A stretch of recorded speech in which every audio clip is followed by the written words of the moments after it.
안녕하세요. 뉴스와 사람들입니다. 이재명 대통령이 이스라엘의 만행에 대해 비판하자 나경원은 이스라엘 정부와 국민들에게 사과하라고 밝혔고, 한동훈은 국뽕정치는 가능해도 국뽕외교, 국뽕경제는 불가능하다고 깐죽대는데, 뽕하면 어깨뽕, 가슴뽕이 아닙니까?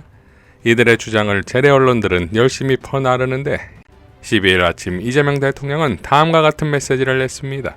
사욕을 위해 국익을 훼손하는 자들을 매국노라 부른다. 매국 행위를 하면서도 사욕을 위해 국익을 해치는 것이 나쁜 짓임을 모르는 이들도 많다. 아니, 알면서 감행하는 것인지도 모르겠다. 심지어 국익을 포함한 공익 추구가 사명인 정치와 언론 영역에서도 매국 행위는 버젓이 벌어진다.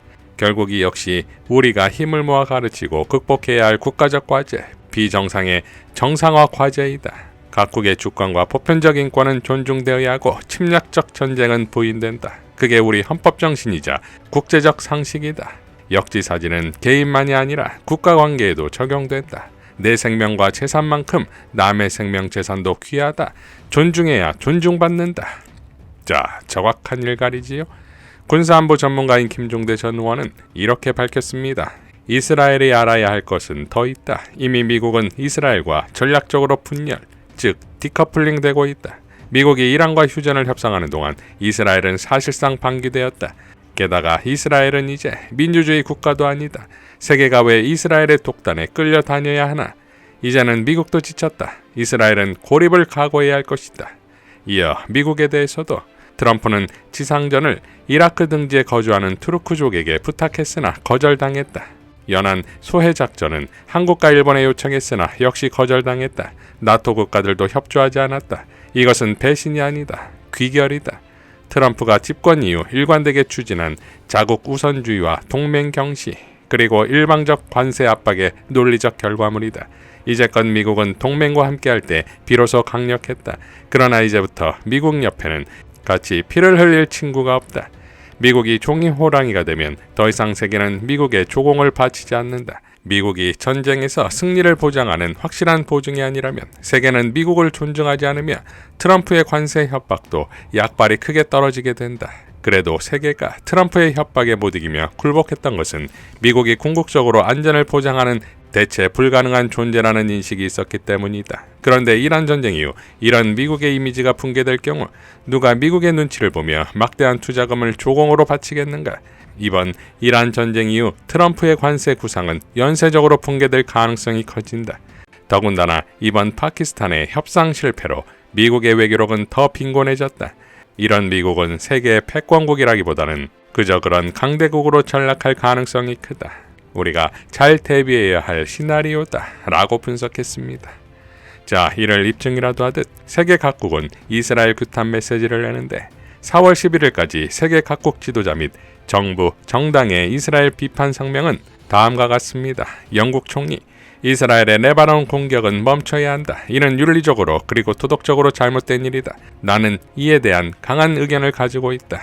프랑스 대통령, 저는 오늘 이스라엘이 레바논에서 자행한 무차별 공격에 대해 프랑스의 전적인 연대를 표명했습니다. 민간인 사상자가 매우 많이 발생했습니다. 이러한 공격을 가장 강력한 표현으로 비난합니다.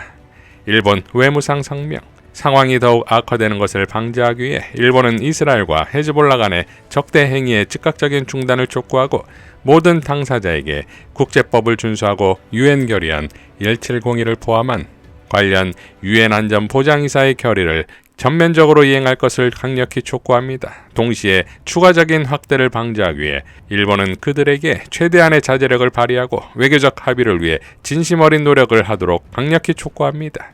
중국, 당신들이 아무 이유 없이 이 글로벌 혼란을 만들어냈습니다. 호르무즈 해협 위기의 원인은 미국과 이스라엘의 이란에 대한 불법 군사작전입니다.